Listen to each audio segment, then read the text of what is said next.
E aqui muita gente fica assim, como assim a neuropsicopedagogia não é reforço escolar? Eu sou a Karen Denise, neuropsicopedagoga, e eu transformo a vida de profissionais que desejam começar os seus atendimentos e viver de neuropsicopedagogia. E hoje, nosso NeuroPP em Foco, nós vamos falar aqui sobre como, empreender em neuropsicopedagogia, se vale a pena, como fazer da neuropsicopedagogia uma fonte de renda. Será que você está precisando de uma fonte de renda? Será que ela está precisando de uma renda extra? Vou te contar, que quando eu comecei com neuropsicopedagogia, ela era uma renda extra. Muita gente faz a sua pós em neuropsicopedagogia e nem sabe o potencial que ela tem para se tornar uma renda extra. Muita gente faz a sua pós só para subir de nível no trabalho, para cumprir lá uma carga horária, uma especificação. E na verdade, a neuropsicopedagogia, gente, ela é o melhor nicho de atuação de 2022, acreditem em mim, porque o que eu estou falando aqui não é o guru, não é a vidente, nada disso, mas é por questões que a gente vê de demanda. Onde há demanda, há possibilidade de atuação, O que falta para a neuropsicopedagogia? Nos falta posicionamento. Fiz a minha transição de carreira, para neuropsicopedagogia. Não foi fácil, mas posso dizer para você que valeu muito, muito a pena. Muito a pena mesmo. Bom, então assim, eu quero falar para você algo que ninguém te conta, Se a neuropsicopedagogia é realmente ou não uma fonte de renda. Por quê? Porque a neuropsicopedagogia, muita gente confunde aí com reforço escolar, com aula particular, mas a gente tem os protocolos próprios, ela é uma ciência prática, que tem 2 campos de atuação e nesses campos de atuação ela tem seus protocolos próprios que não estão relacionados com reforço escolar, com aula particular. A neuropsicopedagogia, ela está relacionada com o processo da neuroaprendizagem. O que é isso? É você entender, intervir, avaliar, identificar ali as questões da aprendizagem, entendendo o funcionamento do sistema nervoso, tá? Então, como o sistema nervoso funciona, como o processamento dessa aprendizagem acontece.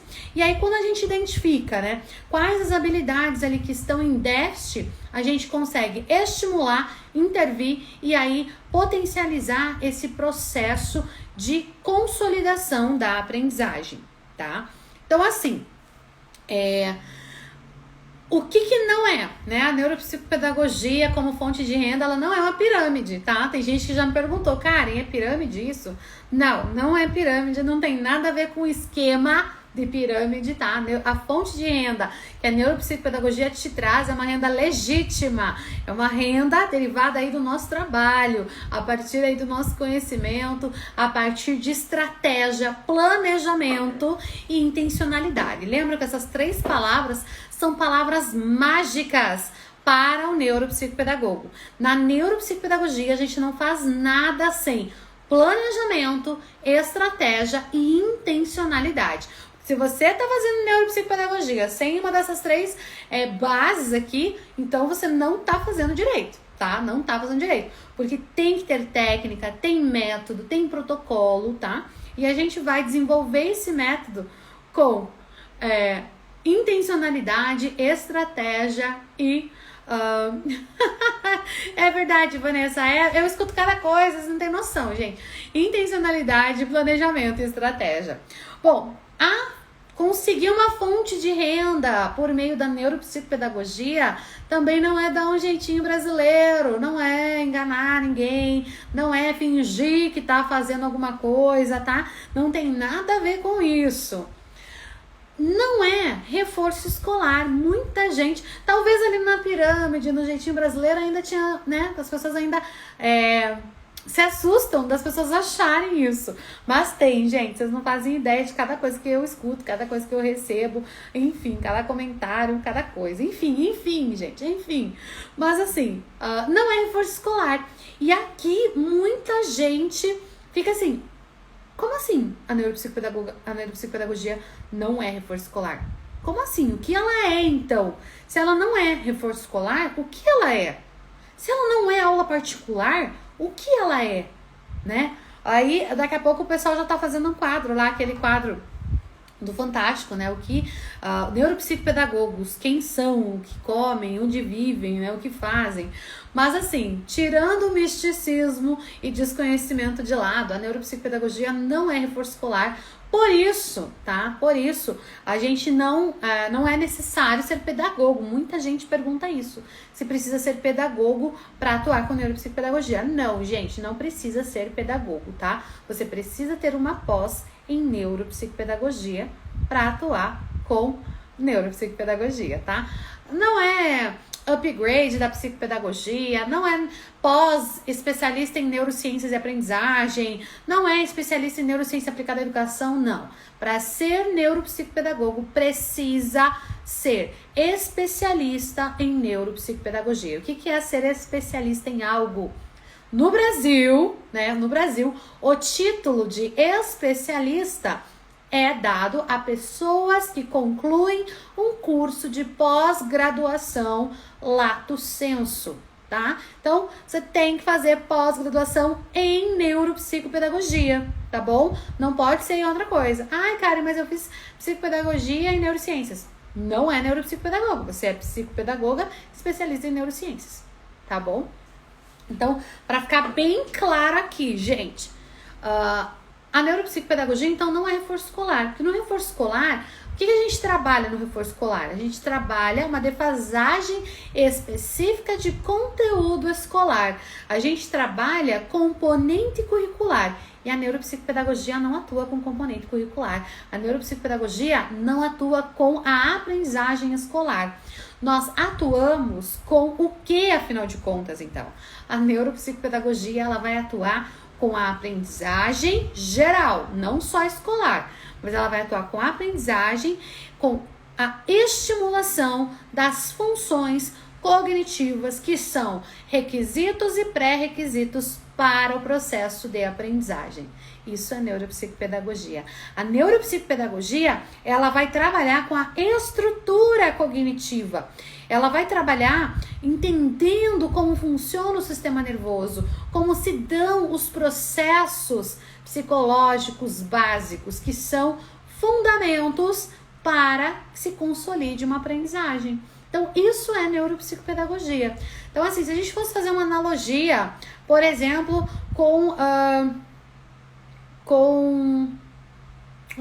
vamos fazer uma analogia com a plantação, tá? Você tem lá, você vai colher um tomate, tá? O tomate a semente de tomate que você vai plantar, a semente do tomate, ela é um componente curricular. Ela é um componente, ela é uma aprendizagem escolar. A semente de arroz é outro componente curricular, outra aprendizagem, tá? O que acontece? Você vai plantar esse tomate, esse arroz aonde? Independente da semente, você vai plantar na terra, certo? A terra, existe um tipo de preparo para uma terra que vai se plantar tomate, existe um tipo de preparo para uma terra que vai se plantar arroz. Existe uma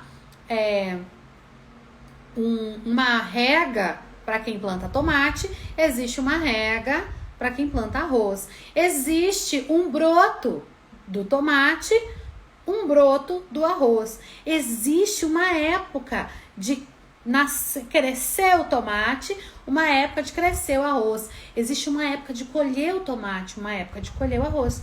Não é igual, tá? O componente curricular é a semente que a gente joga nessa terra. Agora, a terra, o solo não é neuropsicopedagogia, tá, gente? É a estrutura cognitiva. Por quê? Porque a estrutura cognitiva é a base onde essas aprendizagens elas vão cair.